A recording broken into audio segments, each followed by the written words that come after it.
Hi guys, this is a video about a review on a pair of soccer cleats. They are known as the Asics Lethal Stats, and they are the leather version. But if you saw my last video, I actually did a video review on the Asics Lethal Stats, which are kind of like the speed boots, the speed variety to these Asics boots. But they share the same technology, and again, the focus of Asics boots is for endurance, pretty much, for the longevity of the player. Not so much the speed, not so much like a control focus or power focus or anything like that. It's all about endurance and lasting the whole 90 minutes, pretty much. So these actually are a heritage kind of a boot, if you will, because they are made out of all kangaroo leather, which we'll get to in a second. And it's kind of mixed with some synthetic, but it's supposed to be like a hybrid speed heritage type of boot. So to start off, you have the technology right here. I actually like this logo, the Asics logo in silver. It looks really nice. I don't know if the camera does it justice, but on the field it's very flashy. So if you're someone who likes to be flashy, this is a good cleat for you. But right here, if you start, is the HD 10mm technology again. And again, what that does is it lifts your heel ever so slightly above your toes, so you're in a running stance, or an athletic position, as we call it.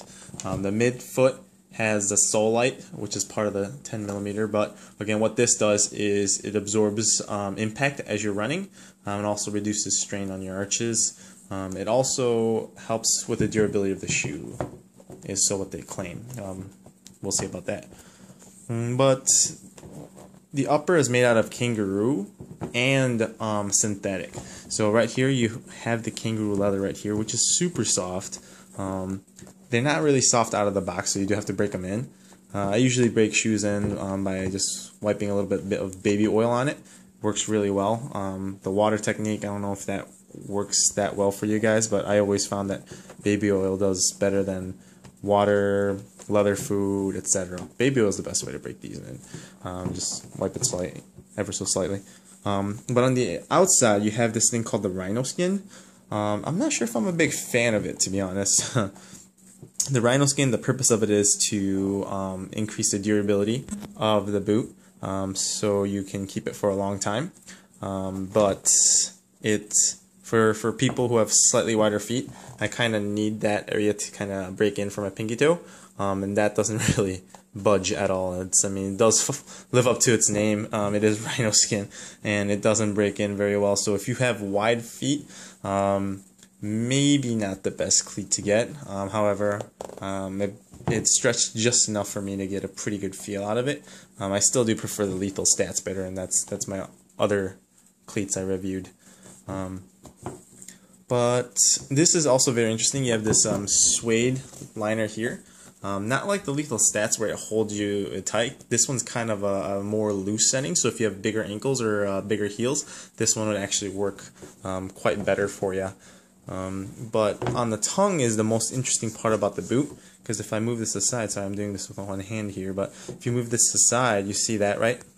That is actually an elastic piece of, attached to both parts of the tongue.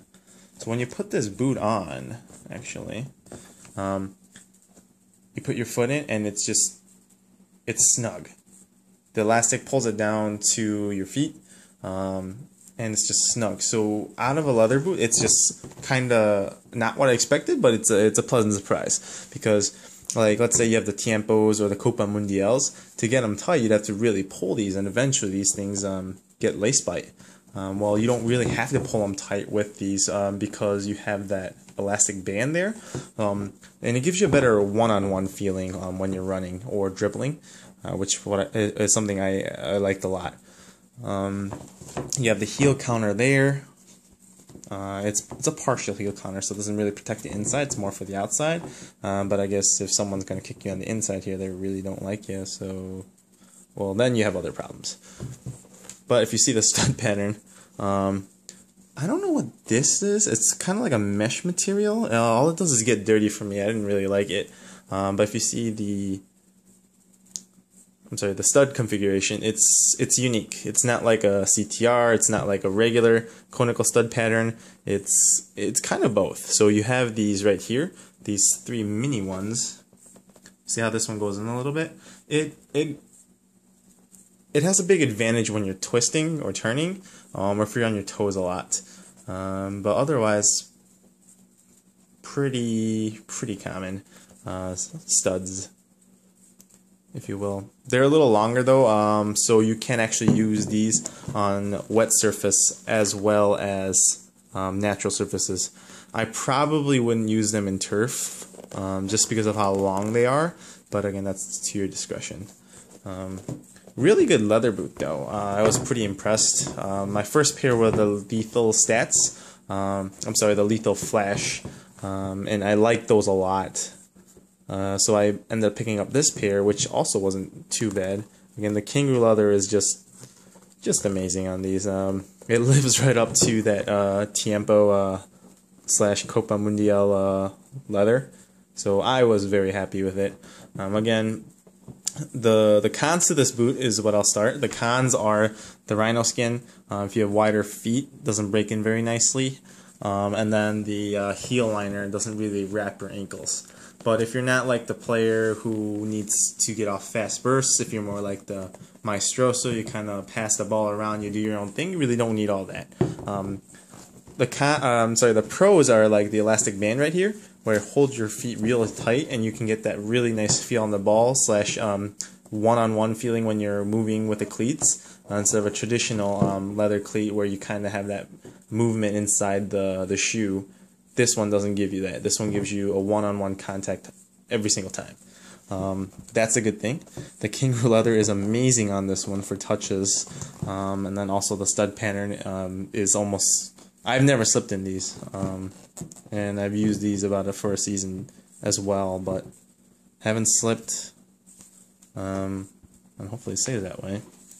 But again, really good job by Asics. Again, the focus from them is to maintain endurance and help the player go through the whole game without risking injury by elevating their heel above their toe and also adding cushioning, so you don't get any lower limb injuries in your thigh, calves, or knees, which works pretty well. Ever since I've switched to Asics cleats, I really haven't had any calf issues or hamstring issues due to just the position I was running in.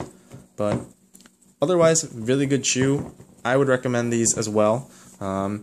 If there was a rating system, I'd probably give these guys a B. You know, nothing, I mean, not extraordinary, but again, not bad. Oh, one thing I did not like was I played with these in the rain once. I don't know if you can see that here. No, I can't focus in. Well, what happened was the leather came off the sole a little bit, and I used some shoe glue to fix that. Hasn't been a problem since, but I don't know if it was just this pair that did that or this shoe. The other side didn't, but there you go.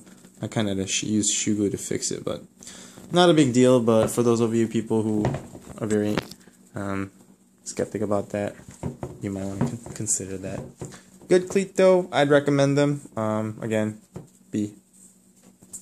So thanks for watching, guys, and hopefully this helps. Alright, bye.